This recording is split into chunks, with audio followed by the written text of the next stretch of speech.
Hi friends, ഇന്നത്തെ മേലേക്ക് കിടക്കാം. മാഡം, എൻ്റെ പേര് ഇന്ദുജ. സാങ്കല്പികമായ പേരാണ്. എനിക്ക് 41 വയസ്സ് പ്രായമുണ്ട്. ആലപ്പുഴ ജില്ലയിലാണ് താമസം. എൻ്റെ ഭർത്താവ് കുറേ വർഷം ഗൾഫിലായിരുന്നു. പിന്നീട് പുള്ളിക്കാരനില്ലേ നാട്ടിൽ വന്നു. അതെല്ലാം ക്യാൻസൽ ചെയ്തിട്ട് ഒത്തിരി വർഷം ഗൾഫിൽ കിടന്ന് കഷ്ടപ്പെട്ടതല്ലേ, നാട്ടിൽ നിൽക്കണമെന്ന് പോലും ഞാനതിലൊന്നും പറഞ്ഞില്ല. ഭർത്താവ് കൂടെയുള്ളത് ഏതൊരു പെണ്ണിനും ഭാഗ്യമല്ലേ. ഗൾഫിലായിരുന്നപ്പോൾ അദ്ദേഹം ഏകദേശം 1.5 വർഷം കൂടുമ്പോഴാണ് 1-2 മാസത്തേക്ക് നാട്ടിൽ വരിക. അത്യാവശ്യം ബാങ്ക് ബാലൻസൊക്കെ ആയി. ഞങ്ങൾക്ക് നെൽകൃഷിയും സ്ഥലങ്ങളുമൊക്കെയുണ്ട്. പിന്നെ തെങ്ങും തോപ്പുമുണ്ട്. തേങ്ങയുടെയൊക്കെ വരുമാനവുമുണ്ട്. അദ്ദേഹം ക്യാൻസൽ ചെയ്ത് ഗൾഫിൽ നിന്ന് ഇവിടെ വന്ന് ജീവിച്ചു കഴിഞ്ഞ് കുറേ നാൾ കഴിഞ്ഞപ്പോഴേക്കും ഏകദേശം മാസങ്ങളെ ആയുള്ളൂ മാഡം. അപ്പോഴേക്കും പെട്ടെന്ന് മരിച്ചുപോയി. കാരണം ഹാർട്ട് അറ്റാക്ക് ആയിരുന്നു. താങ്ങാൻ വയ്യാത്ത ഷോക്കായിരുന്നു എനിക്ക്.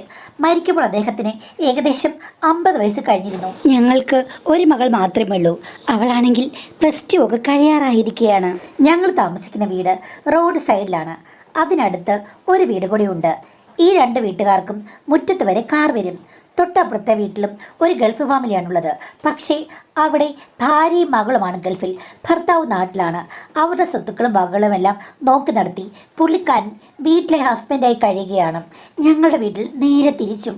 ഞാനാണെങ്കിൽ ഹൗസ് വൈഫ്, എൻ്റെ ഭർത്താവ് ഗൾഫിലും. അങ്ങനെയായിരുന്നു പണ്ട് തൊട്ടേ. ഞങ്ങളിടയ്ക്ക് അത് പറഞ്ഞിരിക്കുമായിരുന്നു. ഹൗസ് ഹസ്ബൻഡും ഹൗസ് വൈഫും. അവിടുത്തെ അച്ചായൻ വെളുത്ത് തുടുത്ത് ഒരു സുന്ദര കുട്ടപ്പനാണ്. എൻ്റെ ഭർത്താവിനെ അപേക്ഷിച്ച് അദ്ദേഹം അതീവ സുന്ദരനാണ്. ഞാൻ ഇടയ്ക്ക് ചോദിക്കും, അച്ഛൻ എന്തുകൊണ്ടാണ് പെൺപിള്ളേരോടെ പോയി ഗൾഫിൽ നിൽക്കാത്തത്, മകളും ഉണ്ടല്ലോ എന്ന്. അപ്പോൾ അച്ഛൻ പറയും, എനിക്ക് നാട്ടിൽ ജീവിക്കുന്നതാണ് ഇഷ്ടം. ഗൾഫിൽ പോയി അവിടുത്തെ ചൂടിലും മറ്റും കഷ്ടപ്പെടാൻ എനിക്ക് താല്പര്യമില്ല. ചൂടല്ലോ, അവിടെയുള്ള AC അല്ലേ. അപ്പോൾ പുള്ളിക്കാരൻ പറയും, നമ്മുടെ നാടാണ് ഏറ്റവും നല്ലത്. പിന്നെ ഇവിടെ നോക്കി നടത്താൻ അത്യാവശ്യം സൗകര്യങ്ങളും സ്ഥലങ്ങളും എല്ലാം ഉണ്ടല്ലോ. അതൊക്കെ ആരെങ്കിലും നോക്കണ്ടേ. അവൾക്ക് നല്ല ജോലി കിട്ടി, അവൾ പോയി. കല്യാണം കഴിക്കുമ്പോഴേ ഞാൻ പറഞ്ഞു, എനിക്കൊരു നാടിന് ഭർത്താവായി ജീവിക്കുന്നതാണ് ഇഷ്ടം. നാട്ടിൽ തന്നെ നിൽക്കണം. എനിക്ക് അച്ഛനും അമ്മയൊക്കെ നോക്കണമായിരുന്നല്ലോ. അവൾക്കത് സമ്മതവുമായിരുന്നു. ഞങ്ങൾ തമ്മിലൊരു പ്രശ്നവുമില്ല. മകളും അവളും അവിടെ സുഖമായിട്ട് കഴിയുന്നു. ഇവിടെ ഞാനും ഇടയ്ക്കിടയ്ക്ക് വരുന്നുണ്ടല്ലോ. തൻ്റെ ഭർത്താവും അങ്ങനെയല്ലേ, അതേപോലെ തന്നെ വിചാരിച്ചാൽ മതി എന്ന് പറയും. എന്നാലും പെണ്ണുങ്ങൾ വീട്ടിൽ നിൽക്കുന്ന പോലാണോ ആണുങ്ങൾ എന്ന് ഞാൻ മനസ്സിൽ പറയുമായിരുന്നു. പുള്ളിക്ക് അപാരമായൊരു ധൈര്യമുണ്ട് അത്തരം കാര്യങ്ങൾക്ക്. അദ്ദേഹത്തിൻ്റെ ചില കാര്യങ്ങളൊക്കെ എനിക്ക് പണ്ടേ ഇഷ്ടമാണ്. നല്ല ധൈര്യമുള്ള മനുഷ്യനാണ് എല്ലാ കാര്യത്തിനും. ഭർത്താവ് മരിക്കുന്നതിന് മുമ്പ് അദ്ദേഹത്തോട് മതിലിൻ്റെ സൈഡിൽ നിന്നുള്ള കുശലം പറച്ചിൽ മാത്രമേ എനിക്കുണ്ടായിരുന്നുള്ളൂ. അതിൽ കൂടുതൽ ഒന്നുമില്ല. അദ്ദേഹത്തിന് പശുക്കളൊക്കെ ഉണ്ട്. അവിടുന്ന് ഞാൻ പാലും വാങ്ങിക്കുന്നുണ്ട്. രാവിലെയും വൈകിട്ടും മതിലിൻ്റെ അടുത്ത് വന്നിരുന്ന് പുള്ളി വിളിക്കും, ഇന്ദു പാലെന്ന് കേൾക്കുമ്പോൾ ഞാൻ ഓടിച്ചെല്ലും. അങ്ങനെയുള്ള സംസാരം മാത്രമേ ഉള്ളൂ. ആ സമയത്ത് എന്തെങ്കിലും 2 മിനിറ്റ് സംസാരിച്ചാലായി. പക്ഷേ ഭർത്താവ് മരിച്ചു കഴിഞ്ഞപ്പോഴേക്കും ഓടി വന്നത് അദ്ദേഹമാണ്. ബന്ധുക്കളെല്ലാം പോയി. ഞാനും എൻ്റെ മകളും മാത്രമായി. അദ്ദേഹം ഇടയ്ക്ക് എന്നോട് വന്ന് പറഞ്ഞു, ഞാനിവിടെയുണ്ട്, ഒന്നും വിഷമിക്കേണ്ട കാര്യമില്ല. നമ്മൾ പ്രതീക്ഷിക്കാത്ത കാര്യങ്ങളാണ് ജീവിതത്തിൽ സംഭവിക്കുന്നത്. എന്തിനും ഏതിനും ഞാൻ കൂട്ടുണ്ട് കേട്ടോ. അത്യാവശ്യം വന്നു കഴിഞ്ഞാൽ എന്നെ വിളിക്കണം, ഞാൻ അപ്പുറത്തുണ്ട് എന്ന് പറഞ്ഞിട്ടാണ് പോയത്. ആ സമയത്ത് എനിക്കൊരു ആശ്വാസം തോന്നി. എന്നോട് അങ്ങനെ വന്ന് എന്തിനും ഏതിനും ഞാനുണ്ടെന്ന് ആരും പറഞ്ഞില്ല. അല്ലെങ്കിൽ തന്നെ ഒരു കയ്യെത്തും ദൂരത്ത് അദ്ദേഹമല്ലേ ഉള്ളത്. വേറെ ആരെയും നമുക്ക് സമീപിക്കാനുമില്ല. അതെനിക്ക് ഒരാശ്വാസമായിരുന്നു. പക്ഷെ പിന്നീട് അദ്ദേഹം പാല് തരുമ്പോൾ ഞാൻ കൂടുതൽ സംസാരിക്കും, എൻ്റെ കാര്യങ്ങൾ ചോദിക്കും. വിഷമം കുറഞ്ഞു വരികയല്ലേ എന്നൊക്കെ ചോദിക്കുമ്പോൾ ഞാൻ എല്ലാം അഡ്ജസ്റ്റ് ചെയ്യുന്നു ഇച്ഛായ എന്ന് പറയും. പിന്നെ അദ്ദേഹം കൃഷിക്കാര്യങ്ങളെക്കുറിച്ചും പശു വളർത്തുന്നതിനെക്കുറിച്ചും ഒക്കെ പറയും. എന്നോട് പറഞ്ഞു, വെറുതെ ഇരിക്കുകയല്ലേ, ഒരു പശുവിനെ കൂടെ വളർത്തു, അപ്പോൾ എൻഗേജ്ഡ് ആകും. എനിക്കാണെങ്കിൽ സാമ്പത്തികമായിട്ട് ബുദ്ധിമുട്ടൊന്നുമില്ല. ഒരു പശുവിനെ മേടിച്ചു കഴിഞ്ഞാൽ വേണമെങ്കിൽ നോക്കാം എന്ന് ഞാൻ മനസ്സിൽ വിചാരിക്കുകയും ചെയ്തു. പക്ഷേ ഒരു 5-6 മാസം കഴിഞ്ഞപ്പോൾ പുള്ളി എന്നോട് സംസാരിക്കുമ്പോൾ പ്രത്യേകമായിട്ട് എന്നെ ശ്രദ്ധിക്കുന്ന പോലെ എനിക്ക് തോന്നി. ചില സമയത്ത് എൻ്റെ കാൽപാദങ്ങളിലേക്ക് നോക്കും. പിന്നീട് കണ്ണുകൾ മുകളിലേക്ക് വന്ന് സംസാരിക്കുമ്പോഴേ പലപ്പോഴും എൻ്റെ ചുണ്ടിന് താഴേക്ക് നോക്കുന്നതായിട്ട് എനിക്ക് തോന്നി. എന്താ അദ്ദേഹം ഇങ്ങനെ നോക്കുന്നതെന്ന് ഞാൻ ആലോചിച്ചു. എൻ്റെ മനസ്സ് മാറാൻ തുടങ്ങി. അദ്ദേഹം എന്നെ ശ്രദ്ധിക്കുകയാണോ, ഭർത്താവില്ലെന്ന് വിചാരിച്ച് അദ്ദേഹം എന്നെ സെറ്റാക്കാനുള്ള മനസ്ഥിതി കൊണ്ടാണ് നോക്കുന്നത് എന്നൊക്കെ ഞാൻ മനസ്സിൽ വിചാരിച്ചു. അങ്ങനെയൊന്നുമല്ല, അദ്ദേഹം വെറുതെ നോക്കുന്നതായിരിക്കും എന്നോർത്തു. എങ്കിലും സത്യം പറഞ്ഞാൽ ഭർത്താവ് ഗൾഫിൽ നിന്ന് വന്ന് ഞങ്ങൾ നല്ല ആക്റ്റീവായിട്ട് മുന്നോട്ട് പോയിക്കൊണ്ടിരുന്നപ്പോഴാണ് ഒരു സുപ്രഭാതത്തിൽ ഒരു ലക്ഷണങ്ങളുമില്ലാതെ അദ്ദേഹത്തിന് ഹാർട്ട് അറ്റാക്ക് വന്ന് എന്നെ വിട്ടുപോയത്. ഞാനൊരു രസച്ചരട് പിടിച്ചു തുടങ്ങിയായിരുന്നു. അപ്പോഴാണ് നഷ്ടപ്പെട്ടത്. ഇപ്പോൾ ഇദ്ദേഹം നോക്കുന്ന കണ്ടു കഴിഞ്ഞപ്പോഴേക്കും എൻ്റെ മനസ്സ് ആടാൻ തുടങ്ങി. ആകാശക്കോട്ടകൾ ഞാൻ മനസ്സിൽ കെട്ടാൻ തുടങ്ങി. അദ്ദേഹം എന്നെ മോഹിക്കുകയാണോ എന്നെനിക്ക് തോന്നിപ്പോയി. എൻ്റെ മനസ്സ് ഒരു കിളിക്കുഞ്ഞിനെ പോലെ കൊക്കുരമി പാറാൻ തുടങ്ങി. പക്ഷേ അങ്ങനെയല്ലെങ്കിൽ ഞാൻ ദുഃഖിക്കേണ്ടി വരും. എൻ്റെ മനസ്സ് മോഹത്താൽ അലയടിക്കുകയാണ്. ഒരു ദിവസം രാവിലെ ഇന്ദു പാലെന്ന് വിളിച്ചപ്പോൾ ഞാൻ ഓടിച്ചെന്നു പാലിന് വേണ്ടി. പക്ഷേ ആ സമയത്ത് ഞാൻ ഞെട്ടിപ്പോയി മാഡം. അദ്ദേഹം ഷർട്ടിടാതെ കയ്യിൽ മാത്രം എടുത്തുകൊണ്ടാണ് മതിലിൻ്റെ അവിടെ നിൽക്കുന്നത്. അദ്ദേഹത്തെ കണ്ട് ഞാൻ ഞെട്ടിപ്പോയി. കാര്യം അത്രയും ആകാര സൗഷ്ഠവം അദ്ദേഹത്തിനുണ്ടെന്ന് എനിക്കറിയില്ലായിരുന്നു. ശരിക്കും എൻ്റെ ഭർത്താവിനേക്കാൾ ഒത്തിരി സുന്ദരമാണ് അദ്ദേഹത്തിൻ്റെ മുഖം. പക്ഷേ ദേഹസൗന്ദര്യം എൻ്റെ ഭർത്താവിനാണ് കൂടുതലെന്നാണ് ഞാൻ എപ്പോഴും വിചാരിച്ചു കൊണ്ടിരുന്നത്. പക്ഷേ അങ്ങനെയല്ല, ഇദ്ദേഹം ഒരു യവനദേവനെ പോലെയാണെന്ന് എനിക്ക് തോന്നിപ്പോയി. സത്യം പറയാം മാഡം, ഇത്രയും വർഷമായിട്ടും ഷർട്ടിടാതെ അദ്ദേഹം നിൽക്കുന്നത് ഞാൻ കണ്ടിട്ടില്ല. സ്ഥലത്തൊക്കെ പല പരിപാടികളും കൃഷികളും ഒക്കെ ചെയ്യുന്ന ഞാൻ കണ്ടിട്ടുണ്ട്. അപ്പോഴെല്ലാ ഷർട്ടും കയ്യിലുമുണ്ട്. പക്ഷേ ആദ്യമായിട്ടാണ് അദ്ദേഹം മനഃപൂർവ്വമാണെന്ന് തോന്നിപ്പോയി. ആ സമയത്ത് ഞാനും അറിയാതെ എൻ്റെ കണ്ണുകൾ അദ്ദേഹത്തിൻ്റെ ദേഹത്തിലുടക്കി. അദ്ദേഹത്തിന് അത് മനസ്സിലായി. എനിക്കും സിഗ്നൽ ഉണ്ടോ, ഞാൻ സിഗ്നലുകൾ പുറപ്പെടുവിക്കുന്നുണ്ടോ എന്നറിയാൻ വേണ്ടി വന്ന് നിന്നതാകുമെന്ന് എനിക്ക് തോന്നി. ആഹാ, അച്ഛൻ ഇന്ന് നേരത്തെയാണല്ലോ എന്ന് പറഞ്ഞ് ഞാൻ വിഷയവും കണ്ണുകളും മാറ്റി. അപ്പോൾ പുള്ളിക്കാരൻ പറഞ്ഞു, ഇന്ന് എന്താണെന്നറിയില്ല ഇന്ദു, രാവിലെ ഞാൻ ഇത്തിരി നേരത്തെ എഴുന്നേറ്റു. അതുമാത്രമല്ല ഇന്ന് ഒത്തിരി പാലുമുണ്ടായിരുന്നു, സാധാരണയിലധികം എന്ന് അദ്ദേഹം പറഞ്ഞു. എനിക്കത് കേട്ട് കഴിഞ്ഞപ്പോൾ എന്തോ ഒരു മഞ്ഞ് വീണതുപോലെ തോന്നി. എനിക്കവിടെ നിൽക്കാൻ വയ്യ. നാണം കൊണ്ട് ഞാൻ ഓടിപ്പോയി. അദ്ദേഹത്തിന് ഞങ്ങളുടെ അടുത്ത ടൗണിൽ ഒരു ഷോപ്പുമുണ്ട്. പക്ഷേ അവിടെ ആളുകൾ നിൽക്കുകയാണ്. അദ്ദേഹം രാവിലത്തെ കറവ് കഴിഞ്ഞ് അങ്ങോട്ട് പോകും, പിന്നെ ഉച്ചയ്ക്ക് വരും, പിന്നെ 4 മണിക്ക് പോകും, തിരിച്ചു വരും, പിന്നെ രാത്രിയിലും പോകും. രാത്രി കട അടച്ചിട്ട് ഒരു 7-8 മണിയാകുമ്പോഴേക്കും തിരിച്ചു വരും. അങ്ങനെയാണ് പതിവ്. അതെല്ലാം നോക്കി നടത്താൻ അദ്ദേഹത്തിൻ്റെ ബന്ധത്തിൽപ്പെട്ട ആളുകളുമുണ്ട്. അദ്ദേഹത്തിന് കുറച്ചൊക്കെ ഫ്രീ ആകുകയും ചെയ്യാം. ആ കടയിൽ നിന്ന് പലപ്പോഴും ഞാൻ ആവശ്യമുള്ള സാധനങ്ങൾ വാങ്ങിക്കാറുമുണ്ട്. ഒരു ദിവസം രാവിലെ അദ്ദേഹം മതിലിൻ്റെ അവിടെ നിൽക്കുന്നുണ്ടായിരുന്നു. സംസാരിച്ച് കഴിഞ്ഞപ്പോൾ പുള്ളി പറഞ്ഞു, പശുവിനെ ഞാനങ്ങ് കൊടുത്താലെന്ന് വിചാരിക്കുകയാണ്, ഇന്ദുവിന് വേണോ എങ്കിൽ എടുത്തോളാൻ പറഞ്ഞു. ഞാൻ പറഞ്ഞു, എന്നാൽ ഓക്കെ, പ്രശ്നമൊന്നുമില്ല, ഞാൻ വാങ്ങിക്കാം എന്ന് പറഞ്ഞു. കാര്യം പണ്ട് ചേട്ടനുണ്ടായിരുന്ന സമയത്തൊക്കെ എനിക്കൊരു പശു ഉണ്ടായിരുന്നു. അതിനെ വളർത്തി എനിക്ക് പരിശീലനമുണ്ട്. അപ്പോൾ ഇതിന് എങ്ങോട്ട് കൊണ്ടുവന്നാലും കുഴപ്പമില്ല. എനിക്കും ഇണക്കമുള്ള പശുവുമാണ്. അങ്ങനെ തുച്ഛമായ തുകയ്ക്കാണ് അദ്ദേഹം തന്നത്. എന്നിട്ട് എന്നോട് അച്ഛൻ പറഞ്ഞത് എന്താണെന്നറിയാമോ, ഇന്ദു, ഇത്രയും നാൾ ഇന്ദുവിന് ഞാൻ പാല് തന്നു, ഇനി ഇന്ദു വേണം എനിക്ക് പാല് തരാൻ രാവിലെ വൈകിട്ട് വന്ന്. എനിക്ക് കട ശരിക്കും ഞങ്ങൾ നോക്കണം, ഫുൾ ഫ്ലെക്സ്ഡ് ആയിട്ടെന്ന്. ഞാൻ പറഞ്ഞു, അതിനെന്താ ഇച്ചായ, ഇച്ചായൻ്റെ പശു എൻ്റെ പശു, ഇച്ചായൻ്റെ പാല് എൻ്റെ പാല് എന്ന് പറഞ്ഞ് ഞാൻ ചിരിച്ചുകൊണ്ട് അകത്തേക്ക് ഓടിപ്പോയി. അദ്ദേഹം എനിക്ക് എന്നും മതിലിൽ വെച്ചാണ് പാല് തന്നിരുന്നത്. പക്ഷെ ഞാനില്ലേ, അങ്ങോട്ടങ്ങ് കൊണ്ടു കൊടുക്കാൻ തുടങ്ങി. എനിക്കതാണ് ഇഷ്ടം. എന്നും അദ്ദേഹത്തിൻ്റെ മുറ്റത്ത് പോകാമല്ലോ. എൻ്റെ മനസ്സിൽ ആഗ്രഹങ്ങൾ തളിരിട്ടു. ഒരു ദിവസം ജീവിത പ്രശ്നങ്ങൾ ചർച്ച ചെയ്തുകൊണ്ടിരുന്ന് കഴിഞ്ഞപ്പോഴേക്കും അദ്ദേഹം എന്നോട് പറഞ്ഞു, എനിക്കറിയാം നമ്മൾ തുല്യ ദുഃഖിതരാണ്. ഇന്ദു ജീവിതത്തിൽ ഒത്തിരി ബുദ്ധിമുട്ടുന്നുണ്ട്. കാശിന് ബുദ്ധിമുട്ടില്ല, എങ്കിലും ചില ഇമോഷൻസൊക്കെ പങ്കുവെക്കാതെ ഇന്ദു ബുദ്ധിമുട്ടുന്നില്ലേ എന്ന് ചോദിച്ചു. കണ്ണുകൾ നോക്കി ധൈര്യത്തോടുകൂടി ഒരാണങ്ങനെ ചോദിക്കുമ്പോൾ എന്താ പറയുക? സത്യം ഞാൻ പറഞ്ഞു, അത് യഥാർത്ഥമാണെന്ന്. അദ്ദേഹം എന്നോട് പറഞ്ഞു, ഞാനും അതേ അവസ്ഥയിലാണെന്ന് പറഞ്ഞല്ലോ. എനിക്കും സത്യം പറഞ്ഞാൽ ഒറ്റയ്ക്ക് വീർപ്പ് മുട്ടുന്നുണ്ട്. ഇന്ദുവിന് എന്നോട് താല്പര്യമുണ്ടോയെന്ന് ചോദിക്കണമെന്ന് ഒത്തിരി ദിവസമായിട്ട് ഞാൻ ആലോചിക്കുന്നുണ്ട്. അതൊന്നും ഒരു കുഴപ്പമില്ല ചായ എന്നുള്ള ഗ്രീൻ സിഗ്നൽ കൊടുത്തുകൊണ്ടാണ് ഞാനിങ്ങി പോകുന്നത്. അത് കഴിഞ്ഞതിൽ പിന്നെ അദ്ദേഹം മുൻകൈ എടുത്തു. എനിക്ക് വാട്സാപ്പിൽ മെസ്സേജ് അയക്കും, എല്ലാ കാര്യങ്ങളും അങ്ങോട്ടും ഇങ്ങോട്ടും പറയും. ഞങ്ങൾ മുകളില്ലാത്ത സമയത്തൊക്കെ നന്നായി സംസാരിക്കും. പക്ഷേ പുറത്തു വെച്ച് കണ്ടു കഴിഞ്ഞാൽ ഞങ്ങൾ അങ്ങനെ സംസാരിക്കാറില്ല, സാധാരണ രീതിയിൽ മാത്രം. ഒരു ദിവസം അച്ഛൻ ചോദിച്ചു, സംസാരം മാത്രം മതിയോ, നമുക്ക് കർമ്മ മേഖലകളിൽ തൊഴിലുറപ്പ് പദ്ധതി തുടങ്ങേണ്ടതെന്നോട് ചോദിച്ചു. ഞാൻ പറഞ്ഞു, ഇച്ചായ അത് വേണം, ഞാൻ കാത്തിരിക്കുകയാണ്. പക്ഷേ നമുക്ക് പല കാര്യങ്ങളും ശ്രദ്ധിക്കാനുണ്ടെന്ന് പറഞ്ഞു. അദ്ദേഹം പറഞ്ഞു, അത് കറക്റ്റാണ് മാഡം. അതിന് കാരണം എൻ്റെ ബന്ധുക്കൾ അവിടെ ഇഷ്ടം പോലെയുണ്ട്. ഭർത്താവിന് ബന്ധുക്കളുണ്ട്, അദ്ദേഹത്തിൻ്റെ ബന്ധുക്കളും ധാരാളം പേരുണ്ട്. പിന്നെ ഈ കോമ്പൗണ്ടിൽ 2 വീടുകൾ മാത്രമേ ഉള്ളൂ. അതല്ലാതെ കുറച്ച് വിജനമായ സ്ഥലം. ഞങ്ങളുടെ മുന്നോട്ടുള്ള കാര്യങ്ങൾക്ക് സർവ്വതാ അനുകൂലമായ സ്ഥലം തന്നെയാണ്. പക്ഷേ ഇത് കഴിഞ്ഞു കഴിഞ്ഞാൽ ഇവിടെയുള്ള ആളുകളെല്ലാം ഒന്നിച്ച് അട്ടിയടിക്ക് താമസിക്കുന്ന പോലുള്ളൊരു പ്രദേശമാണ്. ഞങ്ങൾ തമ്മിൽ എന്തെങ്കിലും ബന്ധം പുറത്തു വെച്ച് ആരെങ്കിലും മണത്തറിഞ്ഞു കഴിഞ്ഞാൽ പിന്നെ പറയണ്ട, അത് വലിയ കോളക്കമാകും. ജാതിയും മതവും എല്ലാം വേറെയാണ്. പിറ്റേന്ന് അദ്ദേഹം ഉച്ചയ്ക്ക് കടയിൽ നിന്ന് ചോറിനാൻ വന്നപ്പോൾ ഇങ്ങോട്ട് വരാൻ ഞാൻ പറഞ്ഞു. ആ സമയത്ത് എൻ്റെ മോൾ ഇവിടെ ഇല്ല. അവൾ +2 പരീക്ഷയ്ക്ക് പോയിരിക്കുകയാണ്, മോഡൽ പരീക്ഷ. എനിക്കാണെങ്കിൽ അദ്ദേഹം വരുന്നതോർത്ത് ഒരു ടെൻഷനും ഉണ്ടായിരുന്നു. ആദ്യമായിട്ടാണ് അദ്ദേഹം ഈ വീടിനുള്ളിലേക്ക് വരുന്നത്. ഞാനാണെങ്കിൽ ഒത്തിരി നാളുകൊണ്ട് ആഗ്രഹിച്ചിരിക്കുകയാണ് പല കാര്യങ്ങളും. ഞാൻ ചെറുപ്പമല്ലേ മാഡം, അത്ര വലിയ പ്രായമൊന്നും ആയിട്ടില്ല. പിന്നെ അദ്ദേഹത്തിനും എൻ്റെ അതേ അവസ്ഥയാണല്ലോ. ഭാര്യ ഇവിടെ ഇല്ല, അവർ വന്നിട്ട് 2 വർഷമായി. അദ്ദേഹത്തിന് മറ്റാരെങ്കിലുമായിട്ടും എന്തെങ്കിലും ബന്ധമുണ്ടെന്ന് എനിക്കറിയുകയില്ല. കാണാൻ കൊള്ളാവുന്നതും കരുത്തിനുമായ ഒരു മനുഷ്യൻ അടങ്ങി ഒതുങ്ങി ജീവിക്കുമോ എന്നെനിക്ക് മനസ്സിൽ സംശയമുണ്ടെങ്കിലും അദ്ദേഹത്തെ സംശയിക്കത്തക്കതായി ഒന്നും കണ്ടില്ല. ഒത്തിരി പെണ്ണുങ്ങളോട് താല്പര്യമുള്ള ഒരു പുരുഷനോട് ചില സ്ത്രീകൾക്ക് താല്പര്യം തോന്നിയേക്കാം, പക്ഷേ പ്രണയം കലർന്ന ഒരു താല്പര്യം തോന്നില്ല.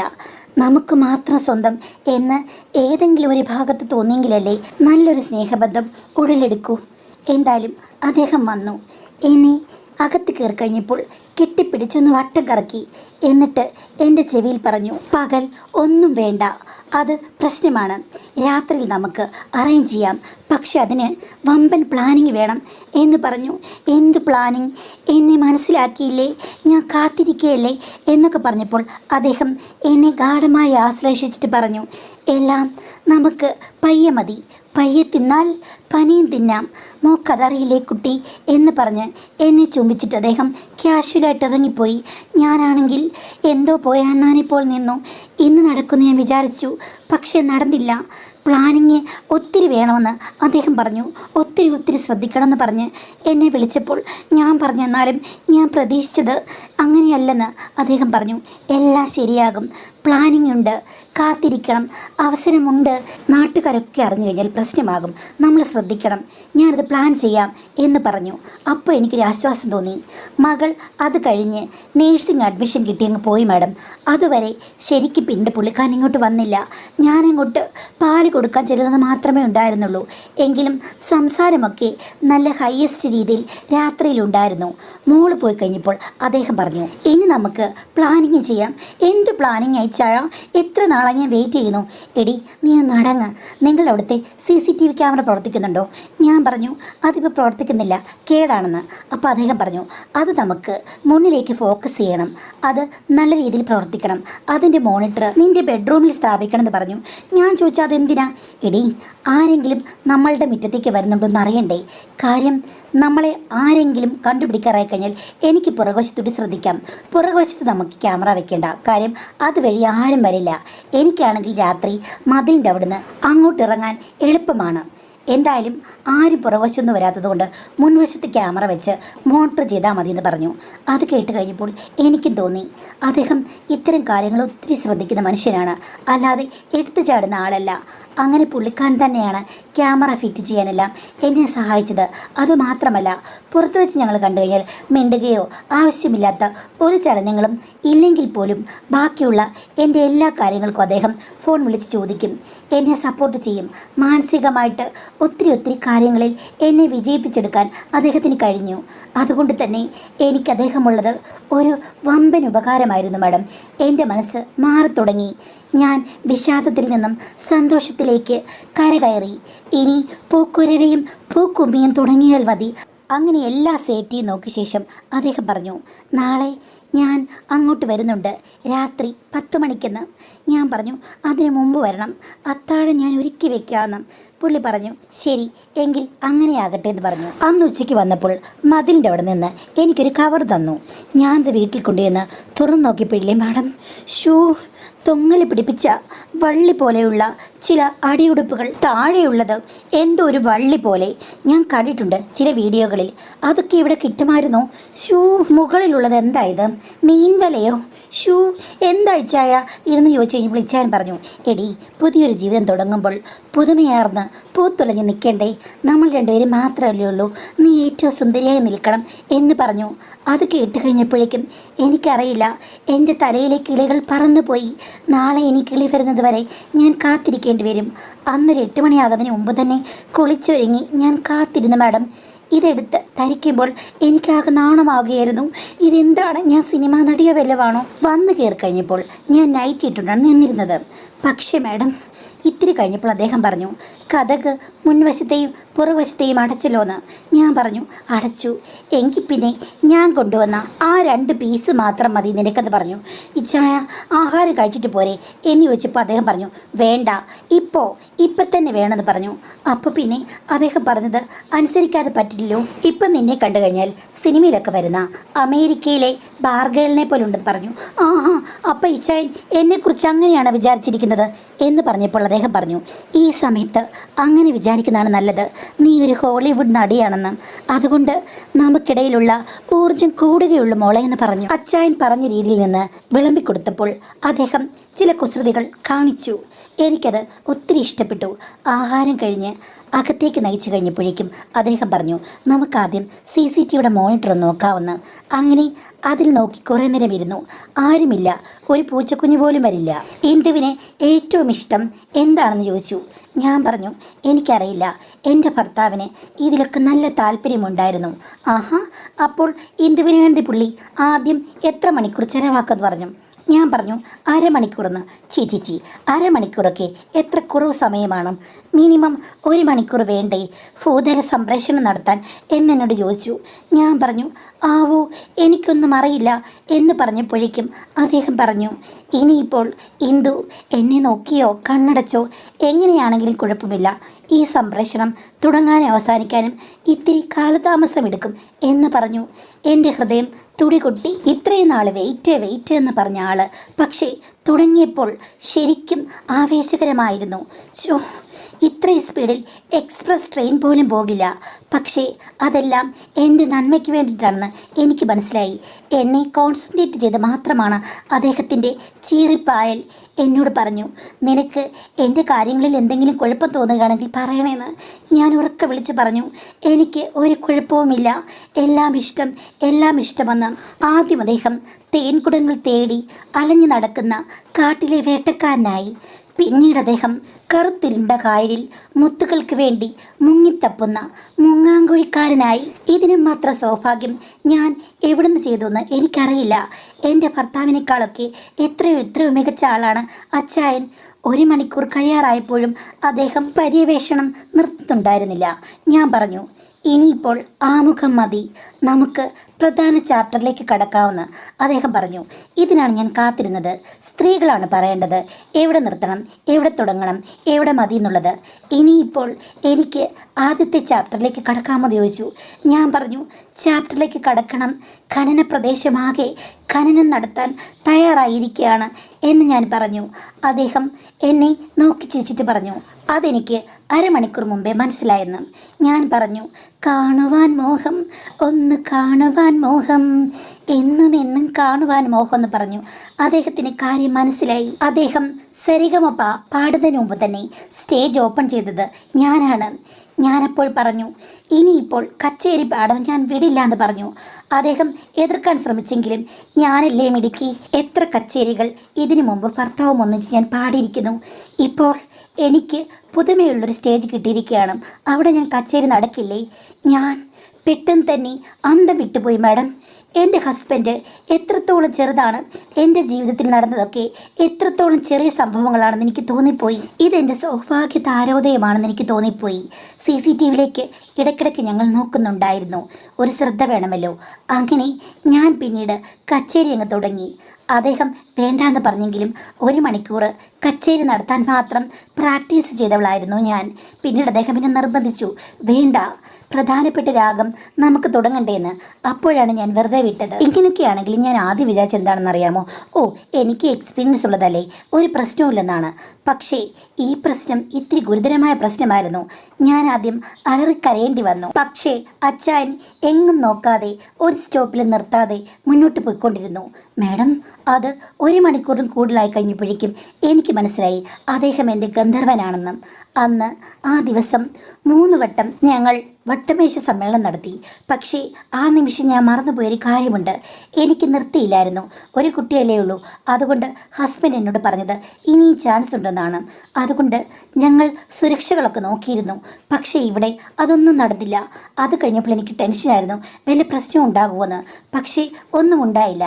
പിന്നീട് ഞങ്ങൾ വളരെ ശ്രദ്ധയോടുകൂടിയാണ് മുന്നോട്ട് പോകുന്നത്. സുരക്ഷാ കവചം ഉപയോഗിക്കുന്നതിനോട് അദ്ദേഹത്തിന് താല്പര്യമില്ല. അത് ഇൻറ്റിമസി കുറയ്ക്കും അത്രേ. അതുകൊണ്ടിപ്പോൾ ശ്രദ്ധിച്ചാണ് മുന്നോട്ട് പോകുന്നത്.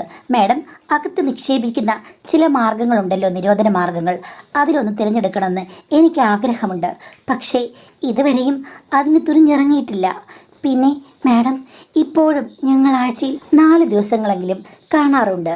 അപ്പോഴെല്ലാം 2, 3, 4 വട്ടമാണ് ഞങ്ങളുടെ ചർച്ചകൾ നടക്കുക. പുറത്തുള്ളവർക്ക് ഞങ്ങളെപ്പറ്റി ഒന്നും ഇതുവരെ അറിയുകയില്ല. നാട്ടുകാർക്കോ വീട്ടുകാർക്കോ ഒന്നും. ഞാൻ ഭർത്താവില്ലാതെ അടങ്ങി ഒതുങ്ങി കഴിയുന്ന ഒരു യുവതി, അത്രയേ ഉള്ളൂ. പിന്നെ അദ്ദേഹമാണെങ്കിൽ മാന്യൻ തന്നെ ജീവിക്കുന്നു. ഭാര്യയും മകളും ഗൾഫിൽ.